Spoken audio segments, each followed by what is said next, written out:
people have a moment of time to think about what they say to another human being while they're representing a company. It's absolutely amazing to me how many managers so poorly represent their national or international companies. They don't think about the hundreds to thousands of brands that their companies have vendor relationships with that are also misrepresented in their behavior. You see, every firm across the land has a corporate code of ethics. They have a mission statement and they have rules of engagement.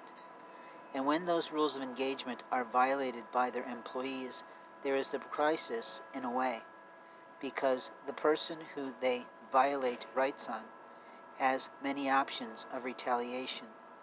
They can complain to a handful of people and make sure their local friends and family don't bother to go back there again for the inappropriate behavior. They can take it online in any form of social media and describe their personal experience with that corporation, which has an impact on overall publicity for a firm. Or they can take it very personally and go after the employee in so many ways it's not even funny. It's amazing to me how many employees don't recognize that when a customer stands before them, that customer has a certain amount of rights. Those rights supersede the employee's rights to a point, because the employee's sole purpose of their purchasing power is not purchasing power.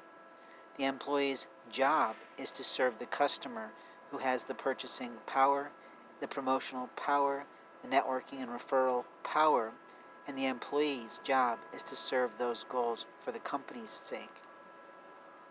When I talk like this, people in my marketing firms who used to work with me on the spirit of your company understood this well. It took some executive level minds a while to process that their opinions about their firms had nothing to do with how consumers experienced their firms, and experienced them for that matter, especially in independent business ownership capabilities. What they felt was the right way to promote their companies was clearly not based on the bottom line and the sales data. And openly, if companies and employees were not matching or meeting their sales quota, there was an obvious reason.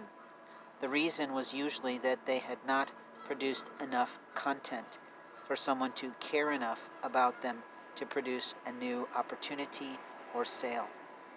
These notes are my notes, my personal intellectual property, but I wake again this evening in the middle of the morning to find more of my property having been stolen, most likely by the players who followed me into the dollar store.